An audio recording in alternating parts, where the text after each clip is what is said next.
Salut à tous, j'espère que c'est bien. Aujourd'hui, le mercredi 30 juillet 2025. Encore une fois, comme vous pouvez voir, on a un BTC à 118 000, ça bouge pas vraiment.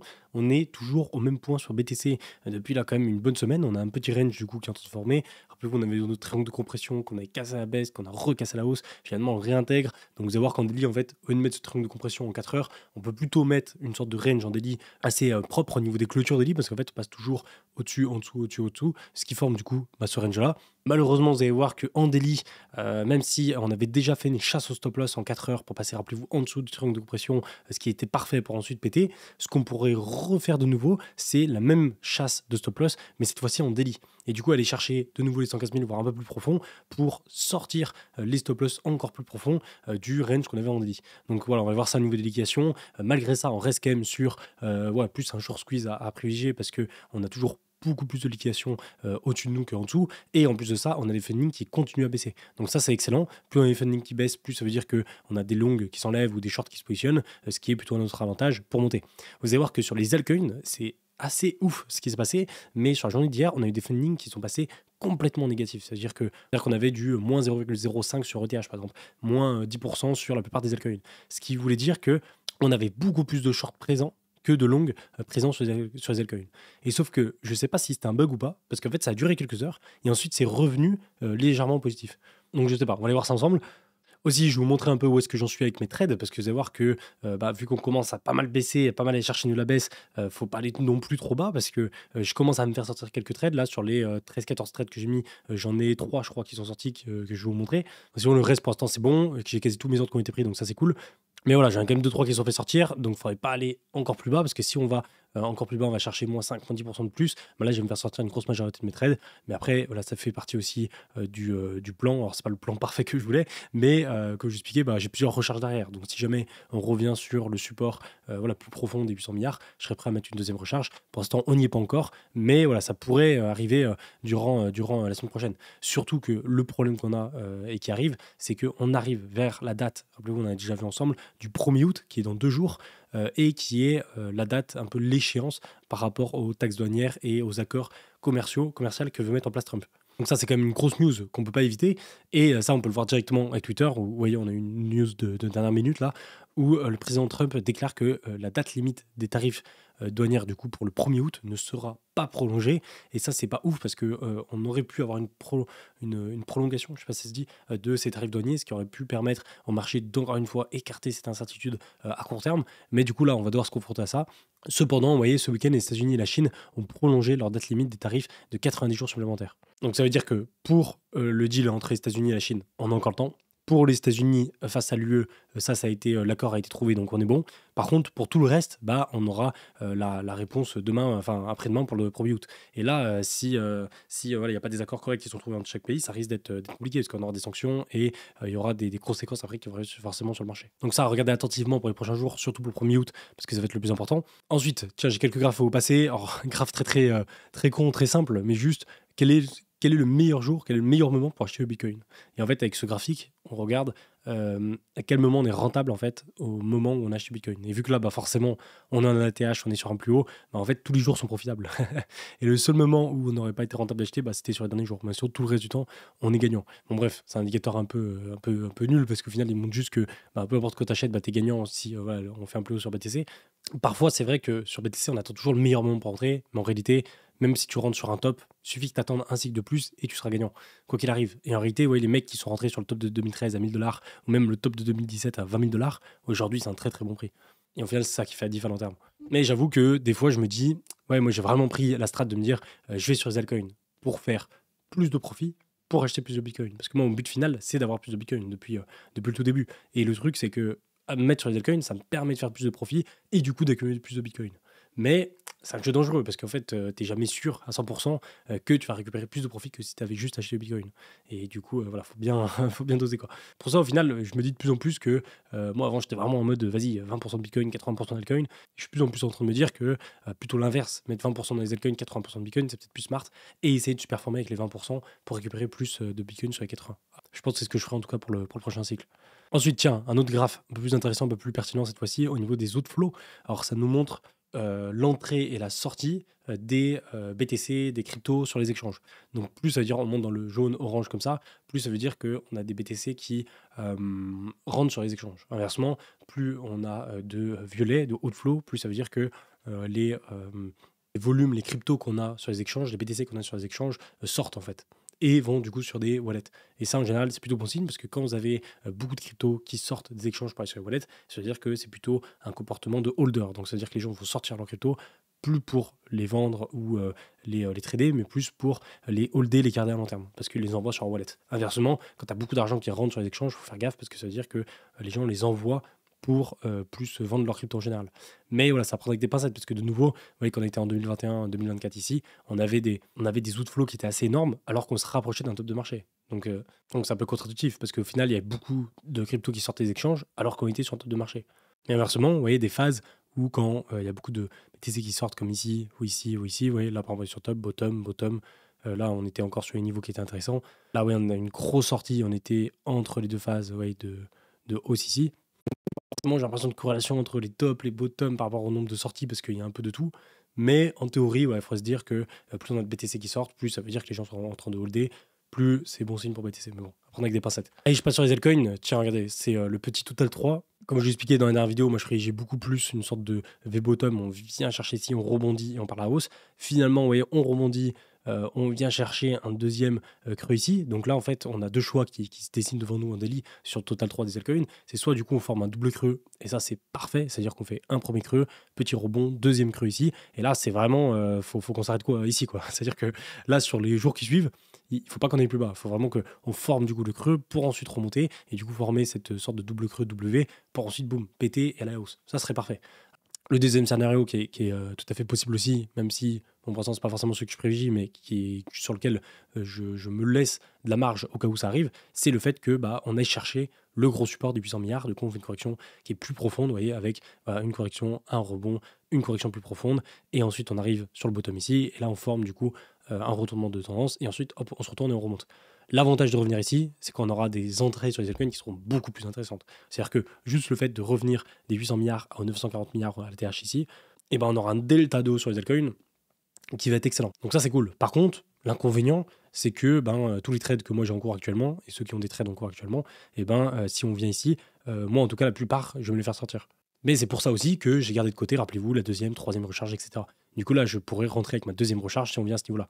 Et au final, si on descend à ce niveau-là, je mets une deuxième recharge et hop, on remonte, j'ai peut-être au final plus gagné que si là, ça repart et au final, je me fais pas clôturer mes trades. Parce qu'en fait, j'aurai des entrées qui sont beaucoup, beaucoup plus bas. Enfin, les deux se valent.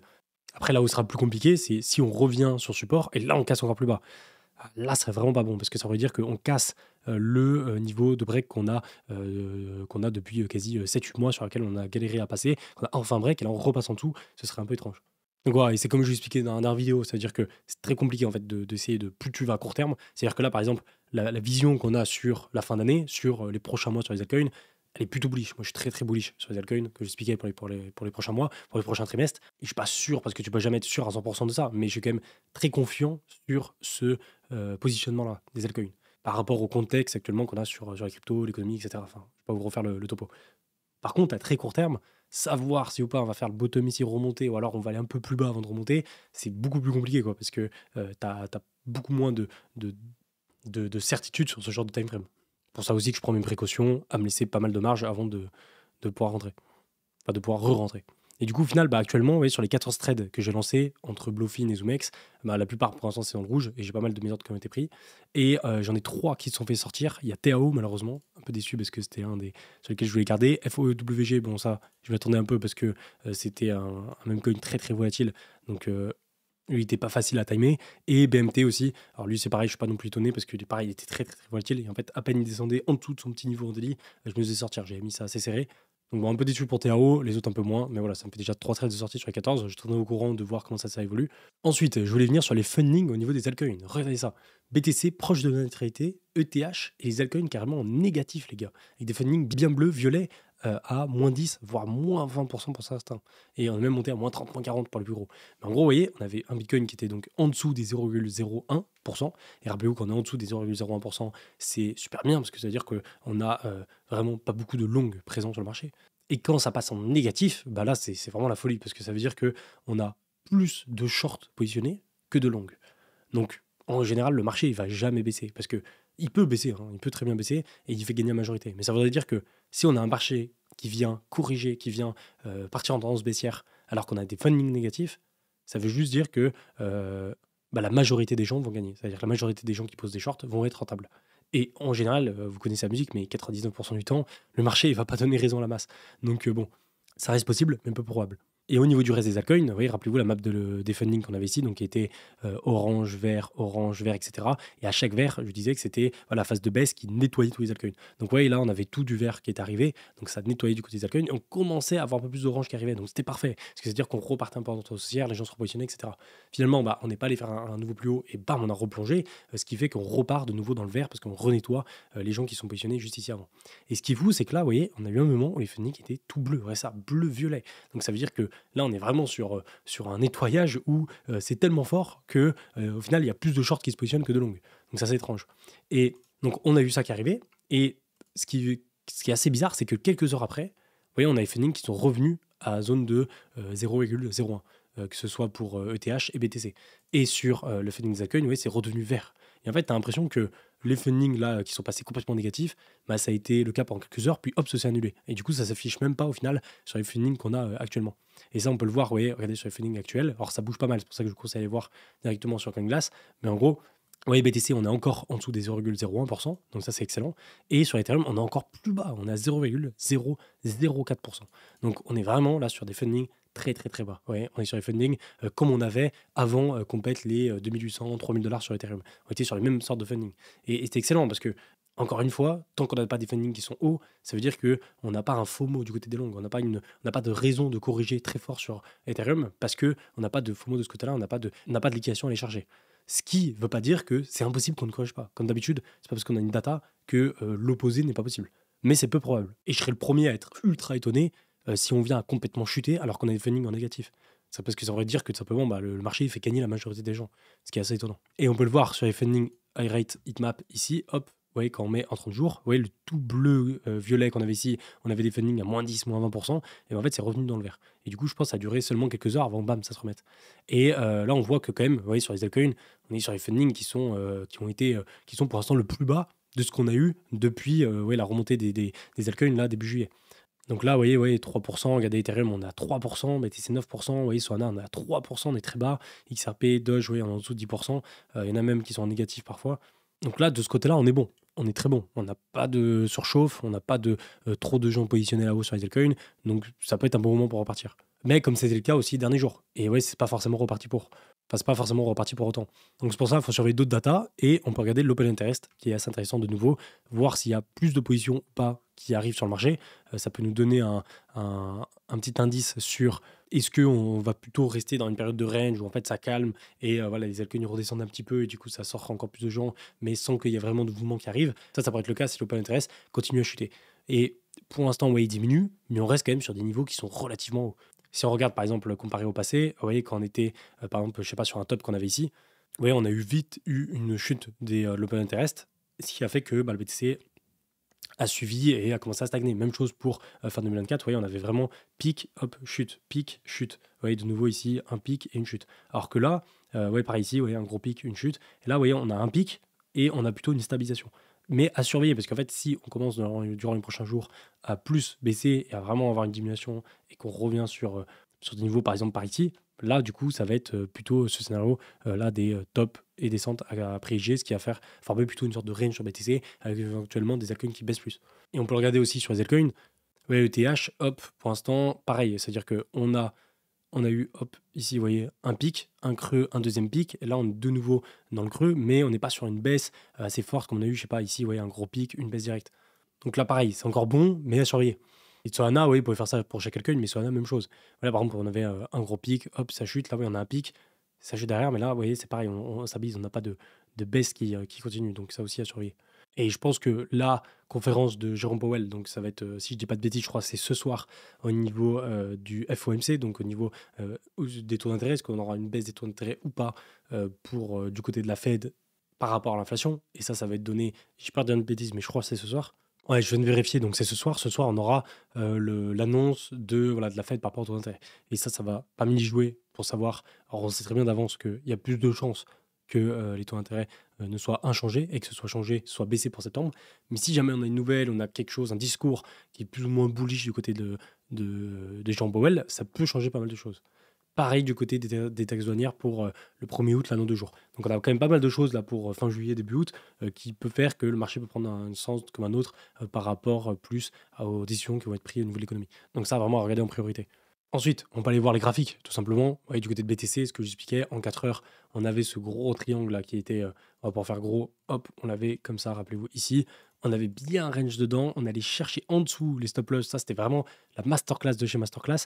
On remonte, là ce qui aurait été parfait, c'est aller chercher les 120, même 125, pour aller chercher toutes les liquidations qu'on a ici, qui sont d'ailleurs toujours positionnées. On le voit très bien, vous voyez, regardez, avec la map de liquidation, vous voyez, au-dessus de nous, il y a bien plus de liquidations à aller chercher qu'en dessous. Et en fait, quand on cumule ça, quand on cumule toutes les liquidations au-dessus de nous, plus les fundings qui sont très bas, avec un open interest qui reste haut, ça veut dire qu'il y a beaucoup de positions ouvertes, que les gens sont plutôt en train de short et qu'on a beaucoup de liquidations de short au-dessus de nous. Donc on a beaucoup plus d'intérêt que le marché aille à la hausse et liquider les shorts que d'aller baisser. Mais voilà, encore une fois, ça dépendra aussi du discours de Jerome Powell et des taxes douanières de Trump, qui peuvent changer pas mal de choses. Mais du côté des datas, du côté des datas qu'on a sur BTC, c'est plus logique d'aller à la hausse qu'à la baisse.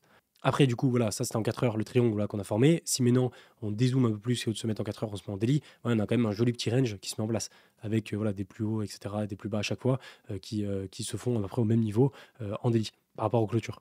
Donc on a un petit range, comme d'hab, on est dans un range d'une tendance haussière, donc plutôt à privilégier à casser au niveau de la hausse, c'est-à-dire que voilà, on a une tendance haussière, une canal baissier, à privilégier à casser à la hausse. Pareil, on a un range à privilégier à casser à la hausse. Au bout d'un moment, bien sûr, ça s'inverser, mais là, dans la tendance qu'on a actuellement, euh, une cassure à la hausse, c'est plus à privilégier. Parce qu'on reste dans une dynamique haussière là qui est en délit. Ce qui est bien, c'est que le ruban vient nous appuyer complètement. Et ça, c'est cool parce que le truc du ruban, c'est qu'à chaque fois qu'on part à la hausse très fort, et ben en fait, lui, il a un temps de latence. Et donc, le temps qu'il arrive, on a le temps de bien corriger et de se poser. Et là, du coup, de nouveau, vous voyez, on est bien monté. Donc, le ruban, il a eu le temps de remonter avec le temps de latence. Et là, petit à petit, vous voyez, on arrive sur le bas du range qu'on a ici. Et du coup, de nouveau, il nous aide à garder nos tendances haussières. Et si on commence à passer en dessous, donc on a vraiment de la marge, c'est vers les 113 000. Mais si on passe en dessous, là, on casse la tendance haussière qu'on a en week daily. Et ensuite, il faudra regarder encore une fois une unité de temps au-dessus pour savoir si on passe en bear market ou pas. Pour moi, le passage du ruban en weekly sera le signal pour moi du bear market. C'est-à-dire que depuis le début, alors depuis le début, pas depuis le tout début, mais quand même depuis les 26 000 $, donc quasi le début, ici, on est tout le long resté au-dessus du ruban. Vous voyez, quand c'était très chaud ici, on est resté au-dessus, ce qui a fait qu'on reste en bull run. Et là, il y a moyen qu'on monte à 150 000, je ne sais pas combien, et au bout d'un moment, on va corriger.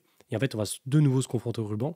Et là, si on commence à passer sous le ruban, pour moi, ce sera le bear market. Et à ce moment-là, on ira, on changera de tendance en weekly et on passera sur une tendance baissière en weekly qui risque de durer peut-être 1 an, 2 ans. Mais bon, on n'y est pas du tout, hein. Il y a encore vraiment de la marge. Parce que le bas du ruban weekly, pour l'instant, il est à combien? Il est à 89 000. Donc, il y a vraiment de la marge. Et plus on va monter, plus le ruban il sera haut. Et en fait, là, ce qui est grave possible, c'est que si on monte à 150 000 par exemple ici, et ensuite on corrige, au final, le ruban, quand on va passer en dessous, il sera peut-être vers les 116 000 au prix on est actuellement. Donc, tranquille. Après, ce qui m'inquiète un peu plus en weekly, et ce qu'il faut vraiment regarder, c'est ce graphe-là. C'est un graphe que je vous avais pas mal partagé quand on était en tendance baissière ici, en daily, et qu'en weekly, on avait toujours le soutien du RSI, du MACD, du ruban, et du coup, c'était toujours bon, donc on va se pas en dessous de ça. Et vous voyez, le RSI nous avait vraiment permis de nouveau, le petit bottom ici du RSI, petit bottom, là de nouveau, petit bottom. À chaque fois, on repart. Le MACD, même chose, vous voyez, croisement bullish, bullish, bullish, on l'avait anticipé. Et le ruban, à chaque fois, vous voyez, on vient, hop, rebondir à chaque fois dessus. Et donc, de nouveau, à chaque fois, vous voyez, on vient donc lancer la tendance haussière, hop, petite tendance baissière, on vient lancer la tendance haussière, petite tendance baissière, et là, on vient lancer la tendance haussière. Et donc, pour l'instant, le gros de la tendance haussière, on l'a fait, vous voyez, par rapport à chaque fois à l'ATH qu'on casse.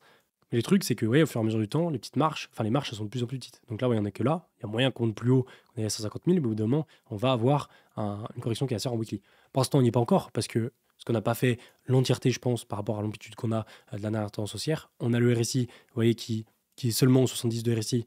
Donc on peut aller chercher un peu les zones plus hautes qu'on avait ici, par exemple à 80 et même voire 90. Et au niveau du MACD, vous voyez, on n'a pas encore de croisement bearish qui peut arriver. Et pareil, vous voyez, on est encore en dessous des niveaux qu'on avait ici. Mais il faut quand même se dire qu'on est plus proche d'un éventuel top de correction que le bottom qu'on avait ici aux 75 000. Ça, faut bien l'avoir en tête. Bon, du coup, pour revenir sur BTC plus en daily, ce que moi j'ai peur, c'est la chasse au stop loss qu'on pourrait faire en daily. Donc l'autre jour, une chasse au stop loss, vous voyez, en 4 heures, c'est-à-dire par rapport à la mèche qu'on a eue ici, qui était juste parfaite. Genre vraiment, le correction ici pour remonter, c'était vraiment parfait pour chasser tous les stop loss qu'on avait en dessous de ce niveau. Et on le voit très bien en daily, vous voyez, où on a vraiment fait la grosse mèche des stop loss. C'est vraiment vénère en fait, parce que tout le monde pose ses stop loss à ce niveau-là en pensant qu'en dessous du range c'est bon. Et là, bam, grosse mèche, on liquide tout le monde et remonte. C'est parfait. Et là, de nouveau, vous voyez, on continue donc dans ce range-là. Si on continue dans le range, il n'est pas improbable que de nouveau, paf, on fait une mèche vers les 114 000, 115 000, et ensuite on remonte et on pète le range. Donc ça surveiller. Moi, je suis toujours partisan du fait que le range des 114 000, on n'ira pas le combler.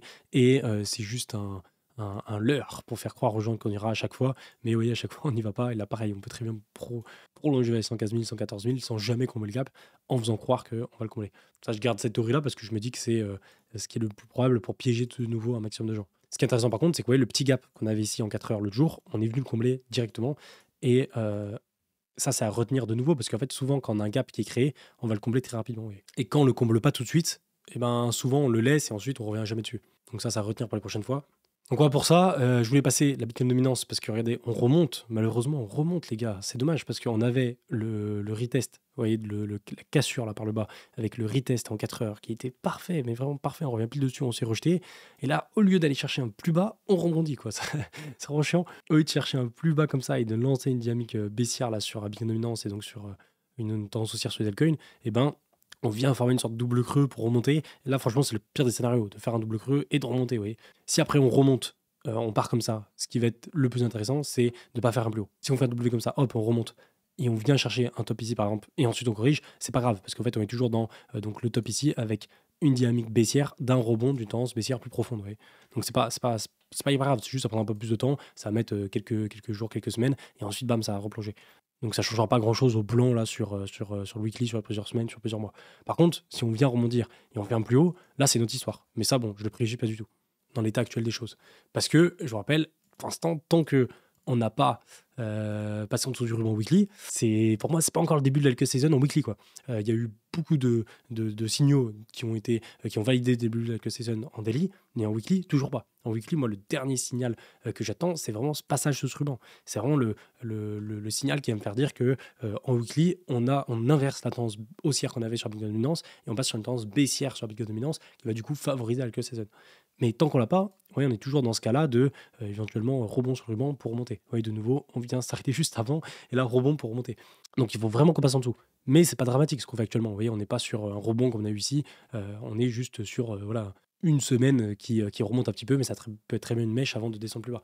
Donc si on fait un truc comme ça et hop, on redescend plus bas, c'est pas gênant. Donc bon, cette Bitcoin dominance à surveiller de très près, forcément pour les prochains jours, même prochaines semaines. Le total 3, je voulais déjà passer tout à l'heure sur Twitter, mais vous voyez, quand on dézoome en weekly, ça reste quand même très très bullish parce qu'on a à peu près la même structure de W qui se forme. Là, c'est encore plus beau, avec vraiment un joli W. Et le truc, c'est qu'à court terme, comme j'expliquais, c'est assez facile pour l'instant d'avoir la vision plutôt bullish sur les altcoins, sur la tendance haussière qu'on pourrait lancer ici, comme on l'a eu à chaque fois ici, et là de nouveau ici. Et en fait, aller faire un plus haut sur ce total 3 durant les prochains mois, ça me paraît assez logique, ça me paraît assez facile à analyser et par rapport au contexte qu'on a actuellement sur les cryptos, sur les marchés, c'est plutôt privilégié. Derrière, si à très court terme, comme là en daily, on vient chercher un peu plus profond ici avant de remonter, ou alors on fait un double creux et on monte ici, ça c'est beaucoup plus dur à timer. C'est pour ça que de nouveau, moi je suis rentré une première fois sur les altcoins à ce niveau-là. Là, on commence à se retourner, j'ai quelques altcoins qui se font sortir. Si on va plus bas, jusqu'à ici, là je vais me faire sortir la majorité de mes altcoins. C'est pour ça que si je vois qu'on se pose ici, on commence à se retourner, là je me positionnerai de nouveau sur ma deuxième recharge des altcoins. Et après je garderai une troisième recharge si jamais on va plus bas. Et là ensuite j'attendrai un retournement pour de nouveau me repositionner. Mais pour l'instant on n'y est pas du tout. Et même si pour l'instant je privilégie le scénario du double creux là pour remonter, le scénario là qui est celui-là, je serai aussi tout à fait prêt à repositionner fort pour rejouer cette hausse et profiter un maximum de l'amplitude qu'il y aura après. Mais si vous de votre côté vous n'êtes pas rentré à ce niveau-là, ça peut être une excellente chose de revenir à ce niveau-là parce que du coup ça me permettra de rentrer plus bas et de profiter encore plus de hausse que si on était monté directement ici. Donc voilà, mais après c'est vrai que regardez quand on dézoome en weekly, les deux sont faisables. Les deux sont faisables même en daily. En fait les deux sont faisables parce que ne pas aller chercher ce niveau-là, ça voudrait dire que ça permet de piéger un maximum de gens. C'est-à-dire que là, la majorité des gens, enfin pas la majorité des gens, mais il y a pas mal de gens qui sont rentrés, mais tu as aussi beaucoup de gens qui attendent ce niveau-là.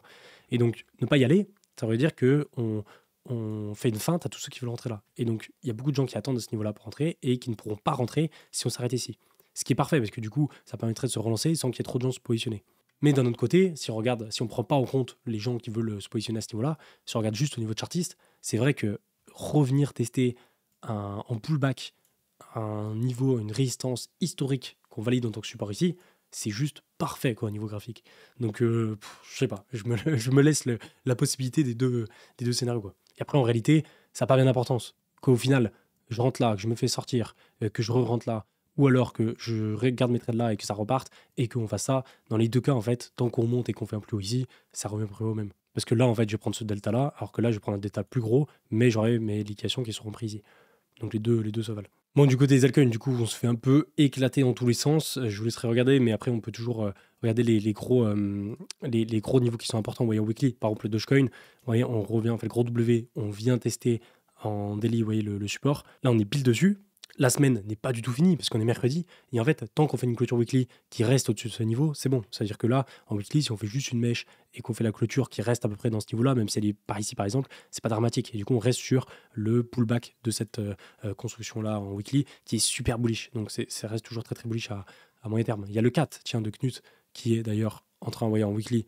Il n'est pas passé tout de suite, mais en daily, je crois, ou en 4 heures, il vient faire un retest. Un retest, hop, je crois que c'était de ça qu'il a mis Knut, vous voyez, où on vient du coup casser ça, et là, paf, on a cassé, retest.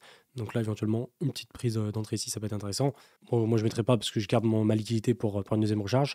Ensuite, il y avait quoi d'autre? Alors, vous pouvez regarder chaque graphe comme ça, mais il y avait vous voyez, tous les graphes comme GRT, vous mettez en weekly. On est encore bon, vous voyez, on a pour certains une petite correction comme ça, mais le W, il reste OK.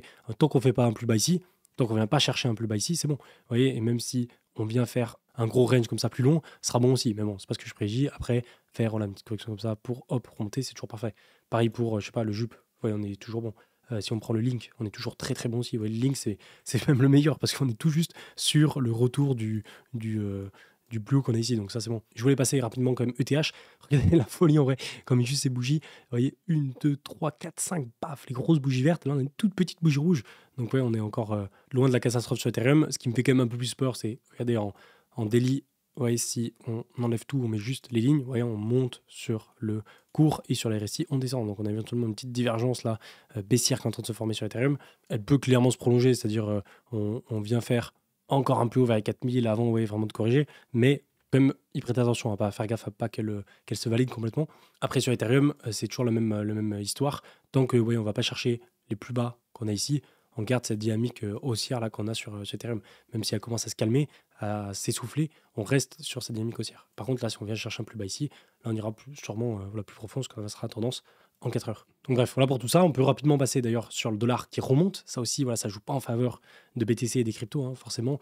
Oui, si on se met en weekly, j'ai vu que certains parlaient de bottom sur le dollar. Pourquoi pas, j'ai envie de dire, pourquoi pas d'avoir un bottom ici, mais c'est parce que je prégiais plutôt, je pense, la zone de bottom, aller chercher plutôt à ces niveaux-là. Donc ce qui serait parfait, c'est juste qu'on prolonge la baisse du dollar de cette façon et qu'on aille chercher ces niveaux-là. Là, ce serait juste parfait parce que du coup, on aurait une baisse du dollar qui durerait jusqu'à pendant encore plusieurs mois, voire un an, serait nickel. Mais là, actuellement, oui, dans l'état des choses qu'on a, le fait que voilà, on a une gros support qu'on a cassé ici à ce moment-là, qu'on est d'ailleurs revenu tester en tant que résistance pour ça rejeter, c'est parfait. Si là, on rebondit de cette façon, on reste dans une dynamique baissière. C'est-à-dire que là, en daily weekly, vous voyez, on a fait un petit retournement de tendance là en daily, mais en weekly, regardez, on est toujours sur des rebonds qui font des plus hauts de plus en plus bas et des plus bas de plus en plus bas, etc. Donc on reste dans cette dynamique de baisse. Donc là, tant que cette bougie-là en weekly et les bougies qui suivent ne dépassent pas ce niveau, pour moi, on n'est pas dans un retour de la tendance haussière du dollar. On est toujours sur un dollar qui est en tendance baissière de ce côté-là. Et les marchés tradis, sur le Nasdaq, vous voyez, toujours un petit peu à la hausse, tranquille, et le S&P, même chose, une petite correction à court terme, mais ça reste toujours dans une dynamique haussière sur le weekly. Donc pour tout ça, je finis avec le commentaire du jour de FreakTrade FR qui me dit de toute façon, quasiment aucun influenceur n'est rentable long terme avec le trading. C'est avec l'affiliation qu'ils font le plus gros de leur argent. Aïe aïe aïe, t'as dénoncé notre secret. Bon, ça c'est pas nouveau. Vous savez qu'on fait des rendements quand même avec l'affiliation. Ça fait des années que j'en parle. C'est d'ailleurs actuellement le seul revenu que j'ai avec mes réseaux. C'est-à-dire, je fais plus de sponsors, je fais plus de, je sais pas, j'ai pas de produits d'achat, j'ai pas de formation, j'ai pas de vente de produits et j'ai pas de vente de signal ou de signaux, des trucs comme ça. Je fais uniquement de l'affiliation parce que je trouve que c'est ce qui est le plus correct pour moi et de ce que je vous propose. Ça veut dire qu'au lieu que vous passiez directement par un exchange, si vous passez par mon lien, vous avez des réductions sur vos frais de transaction, vous avez des bonus. Et moi, derrière, je récupère un pourcentage de vos frais de transaction. Donc, ça ne vous change rien. Et surtout, derrière, moi, en fait, je suis gagnant, pas sur la perte des gens, mais sur le gain des gens. C'est-à-dire que je suis obligé que les gens soient gagnants pour que ça me soit rentable à long terme. Parce que si j'ai un trader qui fait que perdre de l'argent, bah, au bout d'un moment, il n'aura pas un argent infini et il va arrêter. Et du coup, je ne vais pas gagner de frais de transaction sur cette personne-là. Alors que si je tombe sur un trader gagnant qui va faire que gagner des trades, et bah, il va pouvoir continuer à trader à long terme et donc continuer à faire des frais de transaction et moi récupérer un pourcentage là-dessus. Mais ça reste des trucs qui sont pas énormes. C'est-à-dire que c'est des pourcentages de frais de transaction qui varient selon les échanges, selon les DEX, les SEC, etc., qui peuvent aller de 15% jusqu'à 50%. Et il faut vraiment avoir beaucoup de volume pour commencer à faire pas mal d'argent. Et en fait, en francophonie, tu as quand même des fois des bons volumes suivant la communauté que tu as, etc. Mais ça reste quand même ridicule comparé aux autres communautés anglophones ou ce genre de choses ce genre de communautés qui sont beaucoup plus importantes. En fait, ce qui est important, c'est vrai qu'on gagne de l'affiliation. Moi, j'ai toujours gagné de l'affiliation depuis que je fais des vidéos sur les réseaux, même si, quand même, je tiens à le rappeler, mais les gars, de mes 250 premières vidéos, j'ai fait zéro affiliation, zéro sponsor. Je savais même pas que ça existait, en fait. Je savais même pas que je pouvais gagner de l'argent avec les réseaux. Du coup, je faisais ça juste pour le kiff de partager mes analyses. Et c'est après que c'est venu en 2021. Et oui, après, depuis 2021, moi, j'ai l'affiliation qui tombe régulièrement tous les mois. Et c'est trop bien parce que ça me permet de pouvoir réinjecter la liquidité sur mes investissements sans avoir un boulot à côté où je récupère des liquidités avec mon boulot pour réinjecter de mon côté avec ces investissements-là. Et du coup, au final, mon boulot des réseaux, enfin que je partage mes analyses, me permet de pouvoir réinjecter dans mes investissements. Mais il ne faut pas croire que ça fait tout, parce qu'en fait, après, c'est comme d'habitude. Il faut essayer de le mettre en contexte, en perspective par rapport, est-ce que ou pas ça a beaucoup d'importance. Prendre l'exemple, par exemple, en 2021, avec les quelques milliers d'euros que j'avais, donc à peu près 10 000 $, j'avais à peu près 10 000 euros de capital avant le bull run, novembre 2020, ce que j'avais à peu près 10 000 $. Et si je n'avais pas eu les réseaux, j'aurais juste eu mon capital sans aucun rendement des réseaux sociaux, j'aurais quand même fait plusieurs centaines de milliers d'euros. Je pense que je serais monté à 400, 500 000 euros de capital parce que j'ai fait des gros multiples, j'ai misé sur les chilis des US où j'ai fait 150 fois 200 qui m'ont permis de faire des dizaines, voire des centaines de milliers d'euros avec pas beaucoup d'argent de base. Et pareil en trading, quand je faisais du trading d'altcoin en 2021 ou sur les phases d'altcoin season où je gagnais pas mal parce que j'étais agressif sur mon trading comme je le fais actuellement. Et du coup, à ce moment-là, que j'avais eu les réseaux ou pas les réseaux, ça n'aurait rien changé. Ce que ça a changé par contre, par rapport à mon capital final, c'est que tout l'argent que j'ai gagné des réseaux, donc de l'affiliation ou des sponsors que je faisais, j'ai tout réinjecté dans les cryptos. Ce qui m'a permis de faire encore plus gonfler mon capital. Et du coup, par exemple, je sais pas si je gagnais 1000, 2000 euros d'affiliation, et en fait, j'ai les injecté dans mon capital trading ou dans mon capital d'investissement, ce qui permettait qu'au lieu que je gagne 10 000 euros à la fin du bull run, j'allais gagner 20 000 euros, j'allais gagner le double, parce que je les avais investis. Et en fait, je pense que c'est surtout ça qui est important. C'est est-ce que donc c'est un peu ce que tu poses au final avec ta question. C'est au final, s'il n'y a pas d'affiliation, il n'y a aucun trader qui serait rentable. Enfin, aucun influenceur qui serait rentable en trading. La question, c'est est-ce que sans ou avec les réseaux, il y aurait eu, pas exactement le même résultat, parce que tu n'as pas du coup les mêmes sommes à la fin, parce que si tu gagnes plus, forcément, tu peux investir plus. Mais est-ce que tu auras quand même un rendement qui est intéressant sur les réseaux? Et moi, en investissement, ça, c'est sûr et certain. Après, en trading, c'est plus compliqué, parce qu'en fait, moi, en trading, j'ai pas une strate de trading un peu classique, comme la plupart des gens qui vont trader régulièrement et qui vont essayer d'extraire une perf tous les mois, ou je sais pas, toutes les semaines ou tous les trimestres, en faisant les comptes par rapport à ça. Moi, c'est beaucoup plus complexe parce que ma strate de trading, je vous l'ai déjà expliqué, mais elle est très différente. Où en gros, moi, je me focalise sur quelques mois, sur tous les cycles, quoi. Donc, c'est vraiment différent. Où en fait, toute la phase de 2022, 2023, 2024, j'étais pas rentré dans le trading. J'étais pas dans le fait de vouloir gagner de l'argent en trading. Sauf dans les phases de hausse des altcoins, où là, j'étais beaucoup plus focus dessus. Mais sur toutes ces années-là de bear market, d'accumulation qu'il y a entre les bull runs, je suis plutôt dans les phases où j'accumule dans l'investissement du spot et où j'essaie de m'entraîner avec des plus petits trades en termes de position pour me préparer à la close season. Et quand là, il y a la close season, là, en fait, je m'investis beaucoup plus dans mon trading parce que c'est là où j'extrais la performance que je veux sur ma strat et que je fais une fois tous les 4 ans comme j'ai fait en 2021. Du coup, est-ce que moi j'étais rentable par exemple en trading depuis que je suis sur les réseaux? En 2021, oui, je l'étais pendant bull run avant la close season, j'étais ultra rentable. Mais après, derrière, tout 2022, 2023, 2024, je ne l'étais pas parce que je n'étais pas focus là-dessus et j'étais pas investi là-dedans, quoi. Mais maintenant que ça revient, je vais de nouveau investir et du coup, je vous dirai comment. De toute façon, je vous donne là en toute transparence ce que je fais en trading, donc vous verrez si ou pas je serai gagnant. Et après, l'autre chose qu'il y a à faire un peu, je pense, à mettre en contexte par rapport à l'affiliation, aux sponsors, aux rémunérations qu'on a en tant qu'influenceur, c'est de voir si ou pas ça a un impact où ça change vraiment quelque chose, si on est vraiment dépendant de ça par rapport à notre capital. Ça, c'est important aussi. Si par exemple, je sais pas, tu gagnes entre, je sais pas, 50, 100, allez, 150 euros par jour d'affiliation, mais que par jour, ton capital qui est peut-être de 1, 2, 3 millions de dollars, fluctue avec le marché de plusieurs dizaines, voire parfois centaines de milliers de dollars par jour, genre les 150 balles d'affiliation que tu fais dans la journée, enfin les 50 à 150 balles d'affiliation que tu fais dans la journée, comparé à ton capital qui va fluctuer parfois 10 000, 20 000 dollars, tu t'en fous complet, quoi. Enfin, ça change pas grand-chose.